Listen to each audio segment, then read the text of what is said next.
আসসালামু আলাইকুম। ভেটেক্স support and solution BD থেকে সবাইকে স্বাগতম। আজ পহেলা মে, মহান মে দিবস। মহান মে দিবস যেটা আমরা সকলেই জানি, কিন্তু এই মে দিবস কেন পালন করা হয়, কবে থেকে পালন করা হয়, সেই ইতিহাস এখনো অনেকের কাছেই অজানা। তো আজকে আমি মে দিবসের সংক্ষিপ্ত ইতিহাস সবার সামনে তুলে ধরার চেষ্টা করব।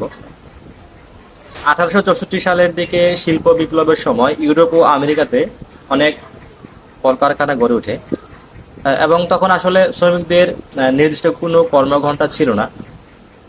মালিকপক্ষ তখন শ্রমিকদেরকে প্রতিদিন 14 থেকে 15 ঘন্টা কর্মঘণ্টা নির্ধারণ করে দেয়। তো শ্রমিকরা তখন কোনো বিশ্রাম ছাড়াই টানা 14-15 ঘন্টা কাজ করে যেত। তো এভাবে এক সময় এই কর্মঘণ্টা নিয়ে শ্রমিকদের মধ্যে অসন্তোষ তৈরি হয়। তো এই অসন্তোষের পরিপ্রেক্ষিতে তারা একসময় এক আন্দোলনের সূত্রপাত ঘটায়, যে আন্দোলনের নামকরণ করা হয়েছিল তখন 8 আওয়ার্স মুভমেন্ট। এই 8 আওয়ার্স মুভমেন্ট তখন সকল শ্রমিকদেরকে সংগঠিত করে। 8 আওয়ার্স মুভমেন্ট তখন সকল শ্রমিকদেরকে সংগঠিত করার পরে অনেক মিটিং, মিছিল, আন্দোলন, ধর্মঘট এভাবে যখন চলতে থাকে, তখন 1868 সালে যুক্তরাষ্ট্রের আইনসভায় একটি আইন পাশ হয়, যেখানে বলা হয়েছিল যে শ্রমিকদের দৈনিক কর্মঘণ্টা 8 ঘন্টার বেশি হবে না। তো যদিও আইনসভায় 8 ঘন্টা কর্মঘণ্টা নির্ধারণ করে দেওয়া হয়েছিল, কিন্তু মালিক পক্ষ সেটা মানতে নারাজ ছিল। তারা পূর্বের মতোই শ্রমিকদেরকে দিয়ে প্রতিদিন 14 থেকে 15 ঘন্টা কাজ আদায় করে নিত। তো এভাবে অনেকদিন চলে। এভাবে অনেকদিন চলার পরে 1885 সালের দিকে তখন শ্রমিকরা আবারও নতুন করে আন্দোলন শুরু করে, এবং ওই আন্দোলন একসময় জোরালো হতে থাকে। মিটিংয়ের পর মিটিং, মিছিল, ধর্মঘট, এভাবে আন্দোলন আরও বেগবান হতে থাকে। তখন federation of organised trades and labour unions পহেলা মে 1886 সালে এক বিবৃতি প্রদান করেন যে একজন শ্রমিকের কর্মঘণ্টা কোনোভাবেই দৈনিক 8 ঘন্টার বেশি হবে না।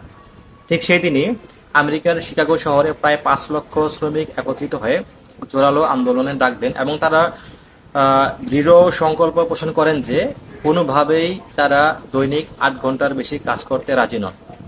তখন মালিকপক্ষ আসলে ভয় পেয়ে যায়। পরদিন 2রা মে আন্দোলন আরও জোরালো হতে থাকে। ঠিক সেভাবে 3রা মে যখন শ্রমিকরা ব্যারিকেড ভেঙে সামনের দিকে এগোতে লাগে, তখন পুলিশ তাদের মিছিলে গুলি চালায়। সেই গুলিতে 6 জন শ্রমিক নিহত হয়। তো শ্রমিক নিহতের প্রতিবাদে পরের দিন 4ঠা মে শ্রমিকরা আবারও আন্দোলন শুরু করে, এবং তারা ওই দিন সন্ধ্যায় যখন একজন শ্রমিক নেতা শ্রমিক নিহতের প্রতিবাদে এবং 8 ঘন্টা কর্মঘণ্টা নির্ধারণের লক্ষ্যে ভাষণ দিচ্ছিলেন, ঠিক তার পাশেই অবস্থিত এক পুলিশ বক্সে কে বা কাহারা হামলা চালিয়েছিল। তো উক্ত বোমা হামলায় 4-5 জন পুলিশ সদস্য নিহত হয়। তো 4-5 জন পুলিশ সদস্য নিহত হওয়ার ঘটনায় পুলিশ এবং শ্রমিকদের মধ্যে এক ধরনের দাঙ্গা সৃষ্টি হয়। সেই দাঙ্গায় 11 জন শ্রমিক নিহত হয়। এভাবে আন্দোলন যখন চলছিল, তখন আমেরিকার শিকাগো শহর থেকে পুলিশ 8 জন শ্রমিক নেতাকে গ্রেপ্তার করে। 8 জন শ্রমিক নেতার মধ্যে অনেক বিচারের পর একজনকে 15 বছরের কারাদণ্ড সহ বাকি 7 জনকে ফাঁসির আদেশ প্রদান করা হয়। ফাঁসির আদেশকৃত 7 জনের মধ্যে একজন শ্রমিক নেতা আত্মহত্যা করে। বাকি 6 জনকে 1887 সালের 11 নভেম্বর প্রকাশ্যে ফাঁসিতে ঝুলানো হয়। অত্যন্ত দুঃখের বিষয় এই যে ফাঁসিতে ঝুলানোর কিছুদিন পরেই প্রমাণ হয় যে আসলে ওই দিন শ্রমিকদের বিরুদ্ধে একটা ষড়যন্ত্র হয়েছিল। এটা আসলে মালিক পক্ষে করেছিল শ্রমিকদের উপর দায় চাপানোর জন্য। যাই হোক, শ্রমিকদের ওই আত্মত্যাগ, এইভাবে একের পর এক আত্মত্যাগের পরে সম্মান জানিয়ে 1889 সালের 14 জুলাই ফ্রান্সের প্যারিস শহরে প্রথমে পহেলা মেকে আন্তর্জাতিক শ্রমিক দিবস হিসেবে ঘোষণা প্রদান করে। তারপর একইভাবে বিভিন্ন দেশ ধাপে ধাপে পহেলা মেকে আন্তর্জাতিক শ্রমিক দিবস হিসেবে পালনের সিদ্ধান্ত গ্রহণ করে।